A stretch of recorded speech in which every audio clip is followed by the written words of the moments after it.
Hi, I'm AJ Hogue, one of the teachers of Learn Real English, and welcome to our video course.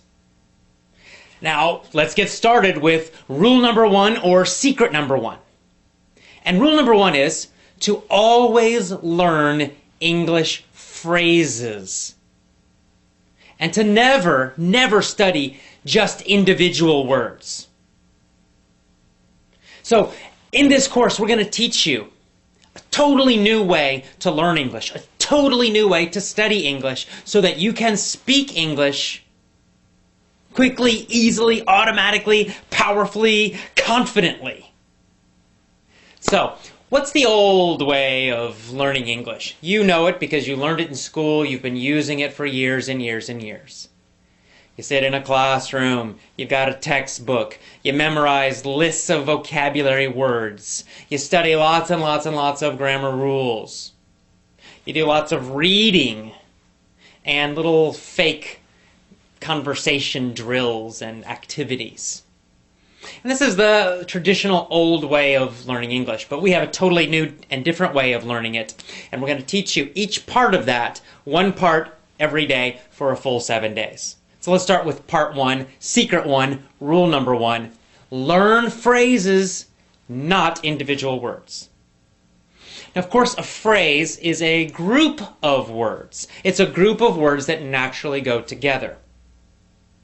This is very important. You see, when you only study individual words, you are doing a number of things that make learning difficult.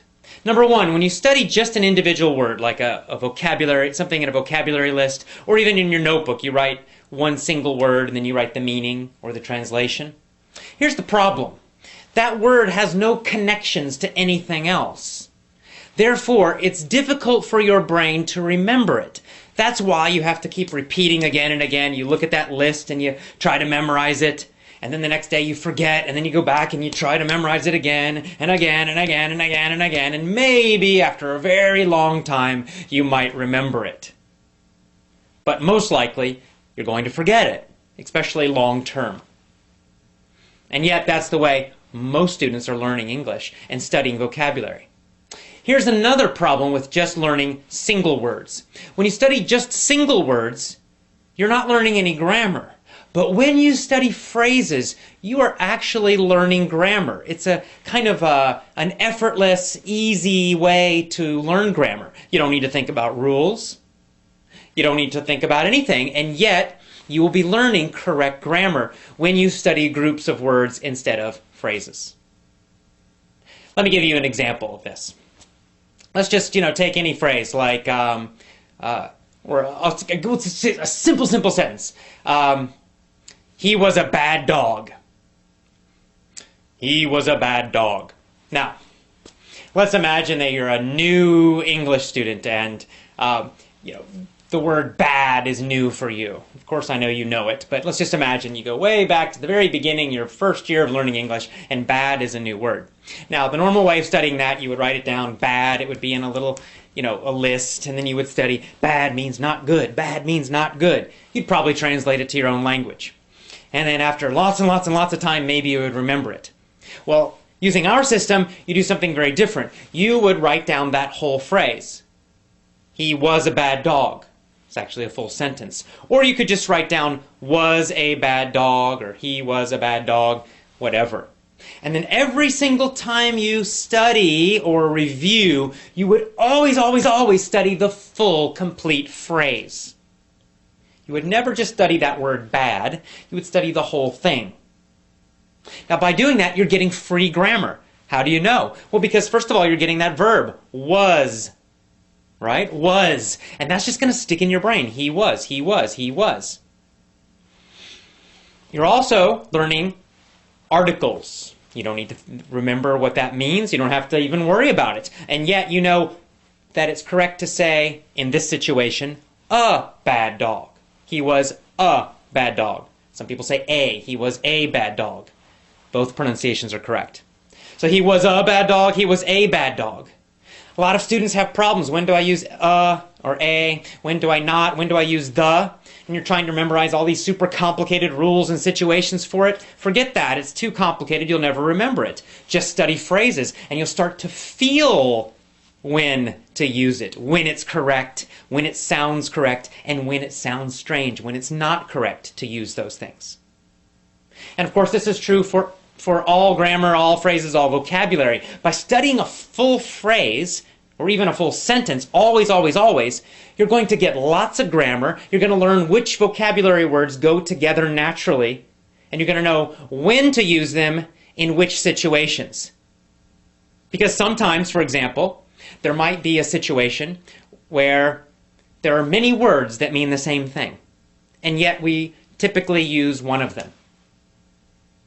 Like, we might say, he was a bad dog. That's a common phrase. A bad dog, bad dog. We use that word bad to describe a dog who's naughty, who's not good. But we don't usually say horrendous. Now, horrendous means super, super bad, really terrible. And yet, we don't usually say he was a horrendous dog. It sounds strange. Even though the meaning is basically correct, yet in normal, real English, not textbooks, but real English, we just don't use that word to describe dogs. Not usually. I don't know why. There's no real rule about it. It's just that's what we usually do. And every language has these kinds of word combinations that are more common, and other word combinations which just aren't used typically. How do you learn that? Well, you can't learn it from any rules, because there are no rules about that.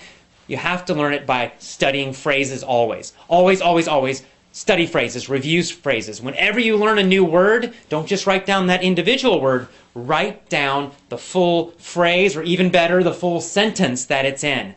Always include the words that are around it. This is going to help you improve your English speaking ability much, much, much faster.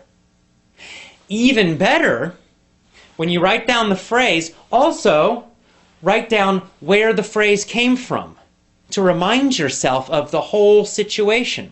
So you might, let's say you find a new word in a newspaper article. Well, first of all, let's say the word horrendous. You're reading a newspaper article, or you're listening to the radio, you hear that word horrendous. That's new, what is that? And you write it down. But you're not going to write down just that single word, you're going to write down the whole phrase that it was in. And then you're also going to make a note, you're going to put down, this came from a newspaper article about the economy. And this is going to trigger you, it's going to remind you, give you a memory cue, a memory reminder of the full situation. So now you're not only getting just this single word, you're getting the full phrase or sentence that it's in, and you're also reminding yourself where that sentence came from. What was the general topic? What was the general situation? And in this way, you're getting a lot of extra grammar, which you're learning unconsciously, easily. You don't have to think about it, but you're learning it anyway. Your brain is learning it, even though you might not know that. And you're also learning when certain phrases and certain words are used and when they're not used. You're learning which situations it's used or they are used in, and you'll of course know that in other situations you don't use it. Because as you learn more and more and more phrases, you begin to get this feeling of correctness, and you begin to know when to use certain words, how to use them, and you're also how to use the grammar correctly as well. This is so important. It's such a simple, simple little secret, a simple little trick, a simple little rule, and yet it can totally change the way you speak English and learn English. It's very, very important. So never, never, never study just an individual word, one word. Always study the phrase or the sentence, and always, always, always make a note where it came from. And you want those phrases and sentences to come from real English, which we'll talk about more later, not from textbooks. Here's another advantage of studying phrases and full sentences and always knowing the situation that they came from. Phrasal verbs. You guys know about them. You know all about phrasal verbs that are a frustration for so many students, right?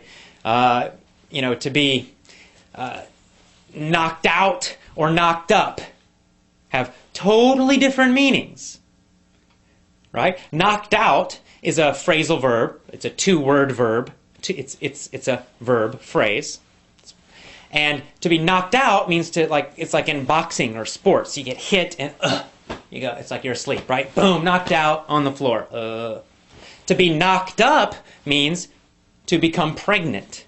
We use that for women.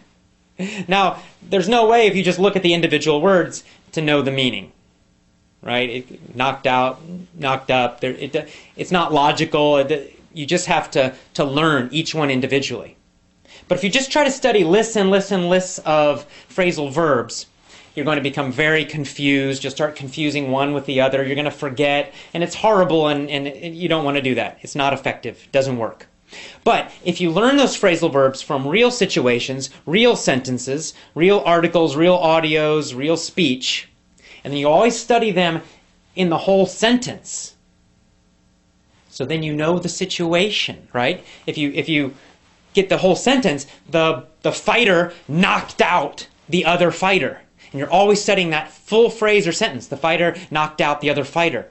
You're going to just naturally know, you got that word fighter in there, helps you to remember the situation. And it helps you to remember the meaning of that phrase, knocked out. Or you could say, the woman got knocked up by her boyfriend. Right? So now you're like, oh yeah, boyfriend. It gives you a clue, gives you an idea of the meaning of that phrase. And you'll know that you always use that phrase in situations that describe pregnancy. This is much better than studying lists and lists and lists of phrasal verbs. So, what's our first rule? What's our first secret? Always, always, always study phrases, groups of words. Always write down a note about where the phrase came from to remind you of the situation. And no more, never again, study just individual words. And that's all. That is powerful secret number one, rule number one for learning to speak fantastic, amazing English. Start using this rule immediately today. Okay? We'll see you tomorrow for rule 2. Bye-bye.